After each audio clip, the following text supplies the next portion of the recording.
ነገር ማታለል ይቻላል ለካ ታላልከኝ ነው አይ ባይዘው ማለት ነው እግዚአብሔር ነው ምሪ አንዳንዴ ቁም ነገር እናወራ አይደለ ወንድ ልጅ በጣም እኮ አሞኛል እኮ አቃለኝ እኮ አሞኛል ግን ደግሞ ይሻልሻል አሁን ደግሞ አንተ ስትሄድ የበለጠ ነው እንዴ በቤተሰብ እኔ ደግሞ ግዴታ መሄድ አለብኝ ሁለታችንም የሚጠቅመንን ነገር ለማስተካከል ነው የሚሄደው ባይዘው ሲሄድ የሆነ ነገር ለማስተካከል ነው ለእናንተም ሰርፕራይዝ አላችሁ እኔ ሄጄ 15 ቀኑን ጨርሼ ስመጣ ሰላም ሰላም ወደ ተከበራችሁ የአስቴር ቻናል ቤተሰቦች እንዴት ናችሁ? ደህና ናችሁ ወይ? ውሏችሁ እንዴት ነበረ?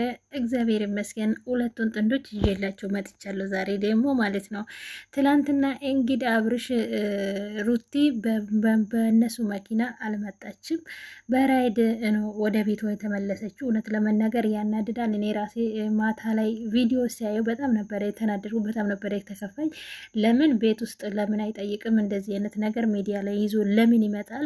ባልና ሚስት መሸፋፈን ነገር አለ የሚለው ነገር እና ስለዚህ ምንም ቢሆን የሆነ ትንሽዬም ትልቅም ሚዲያ ላይ ይዞ ማምጣት ነገር ትምህርት የሚሰጥ ነገር የማይሆን ነገር ትምህርት የማይሰጥ ለሰው ልጅ ይዞ ማምጣት ብዙም ጥቅም የለውም እና አሁን ሩታ ትላንትና በጣም ነው ተናደደችው። አንደኛ ነገር እሷ እርጉዝ ናት። በዛ ሰዓት ላይ በንዴት ሰው ልጅ ብዙ ነገር ላደርግ ይችላል። ስለዚህ የምናደርገው ነገሮችን ብንቆጥበው ነው የምለውና እንግዲህ በጭንቅላት ካቆምክ ይቅርታ አደርግልሃለሁ ብላ ነበረ። በጭንቅላቱም አልቆመም እና እኛ ታውቃላችሁ በትንሽ ነገር ብናኮርፍም በትንሽ ነገር ልንደሰት እንችላለን። ያ ነገር ግን ማለት ከልክ በላይ ካልሆነ ነው እንጂ አብርሽ ያደረገ ነገር ይሁን እንደው ሁነቱ ቢሆን ሩታም ቅርታ አታደርግለትም። ግን አሞታል። የምገርማችሁ ነገር እውነት ለመናገር ስቃይ እኮ ነው እናንተ። በስማ አንዳንድ ሰው ታድሉ ምንም ነገር በቃ ኩሽታ ሳይኖረው አርግዞ ይወልዳል። አንዳንድ ሰው ደግሞ እየተሰቃየ 9 ወሩን ጨርሶ ይወልዳል። እና ሩት አይኑ ራሱ ብታዩት ይወት አሟታል። በዛ ላይ ደግሞ እንደዚህ አይነት ፕራንክ ሲያደርገው ያስጠላል።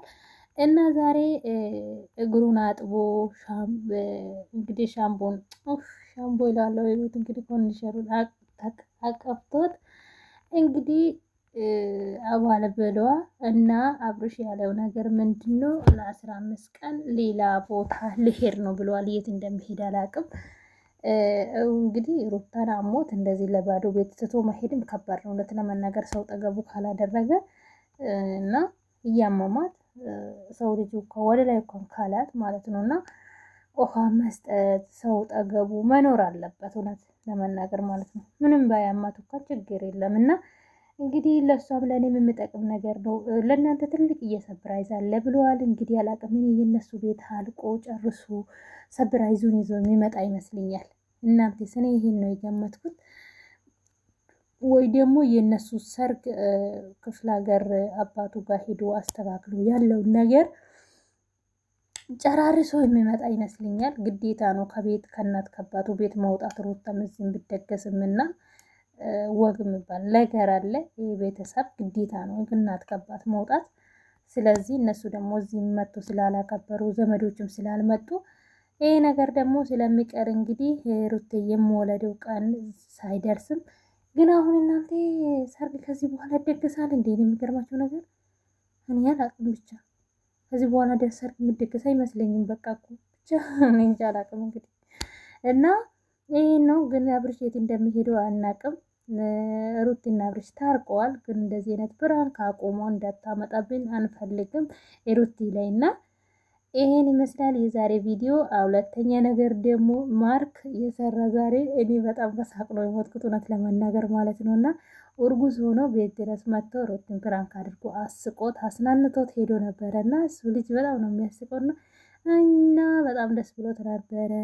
እኔም የደስታዬን ላጋራ ነው ብሎ የሆነ ጊዜ ትዝ ካላችሁ ከነሱ ጋር እኔ አጎት ሊሆን ነው ምናምን ብሎ በጣም ደስተኛ ሆኖ ማለት አክም ቤት አብሮ ሄዶ ነበርና ሆስፒታል ላይ ሄዶ ሩታ መርመራ አድርጎ አልነበረም እና በዛ ሰዓት ላይ እና በጣም ነበር ያጓጓ። አሁን እንግዲህ እርግዝናውን ደግሞ በደስታ አርግዞ መጣ። እሱም ሁለተኛ ማለት ነው። ሴት ልጅ ያራግዛል እንዴ?